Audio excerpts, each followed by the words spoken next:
Assalamualaikum warahmatullahi wabarakatuh. Kami kelompok 7 akan menjelaskan materi kami mengenai psikometer standar dan termohigrograf, di mana kelompok kami terdiri dari 4 orang, yaitu Alfia Riza Oktiani, Diana Tampu Bolon, Putri Selasih, dan Asyifa Ainil Umairoh. Psikometer adalah perangkat untuk mengukur kelembaban relatif udara. Pada psikometer menggunakan 2 buah termometer sebagai komponen utamanya. Termometer pertama merupakan termometer bola kering yang digunakan untuk mengukur suhu udara biasa. Sedangkan termometer yang kedua merupakan termometer bola basah yang digunakan untuk mengukur suhu udara jenuh. Termometer pertama merupakan termometer bola kering yang digunakan untuk mengukur suhu udara biasa. Sedangkan termometer yang kedua merupakan termometer bola basah yang digunakan untuk mengukur suhu udara jenuh atau lembab. Dan adapun komponen psikometer yaitu termometer bola kering, termometer bola basah, kain, dan air suling.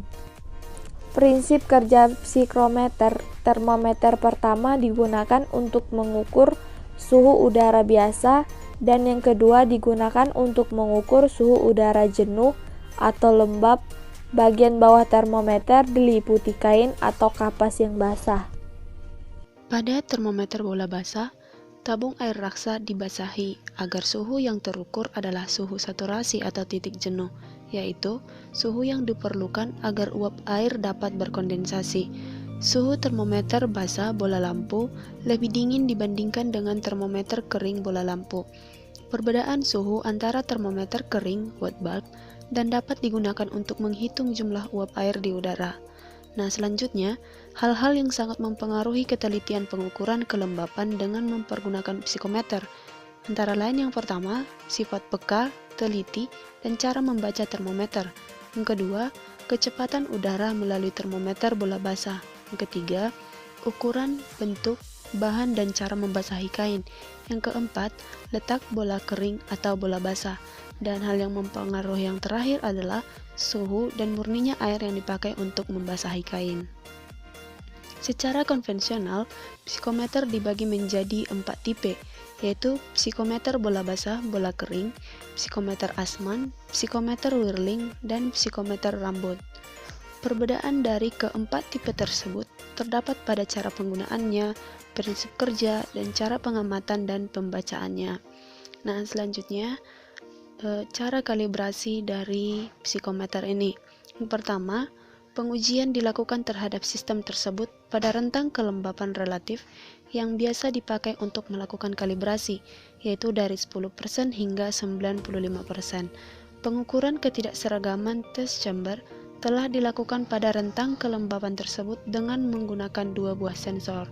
Hasil akhir pengujian menunjukkan sistem yang dibangun mampu memberikan kemampuan ukur terbaik masing-masing adalah 0,62% pada RH 10% dan 0,51% pada RH 60% dan 95%. Nah, kemudian proses pengukuran dari psikometer ini. Yang pertama, psikometer terdapat 2 skala. Yang satu menunjukkan kelembapan, yang satu menunjukkan temperatur. Cara penggunaannya dengan meletakkan di tempat yang akan diukur kelembapannya, kemudian tunggu dan baca skalanya. Kemudian yang kedua, skala kelembapan biasanya ditandai dengan huruf H dan kalau suhu dengan derajat Celcius. Yang ketiga, ada bentuk psikometer atau hygrometer lama, yakni berbentuk bundar atau berupa termometer yang dipasang di dinding. Cara membacanya juga sama, bisa dilihat pada raksanya di termometer, satu untuk mengukur kelembapan dan yang satu lagi untuk mengukur suhu. Nah, pada pengukuran psikometer ini perlu diperhatikan selama pembacaan, haruslah diberi aliran udara yang berhembus ke arah alat tersebut. Ini dilakukan dengan mengipasi alat tersebut dengan secari kertas atau kipas. Sedangkan pada sling, alatnya harus diputar. Selanjutnya yaitu mengenai alat termohygrograf. Jadi, alat termohygrograf adalah alat yang terdiri dari gabungan antara alat pengukur suhu yaitu termometer, dan pengukur kelembaban itu adalah hygrometer.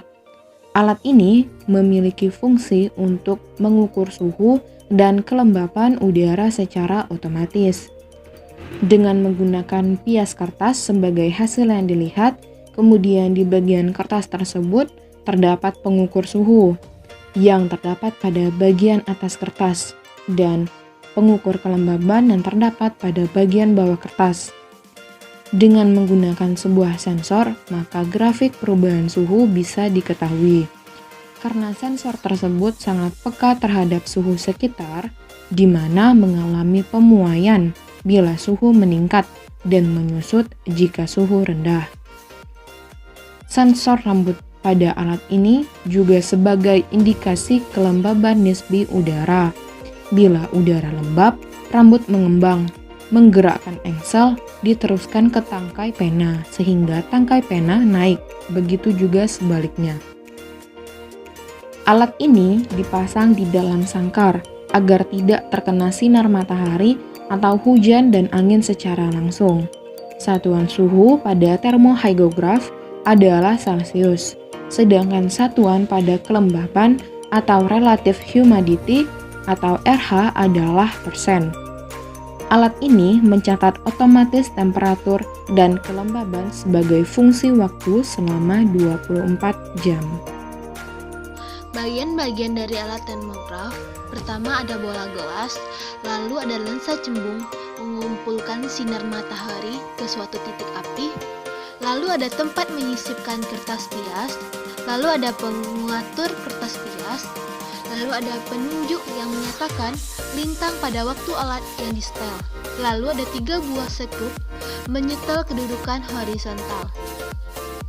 Lalu cara kerjanya, lamanya penyinaran sinar matahari dicatat dengan jalan memusatkan atau memfokuskan sinar matahari melalui bola gelas hingga fokus sinar matahari tersebut tepat mengenai pias yang khusus dibuat untuk alat ini dan meninggalkan pada jejak pias.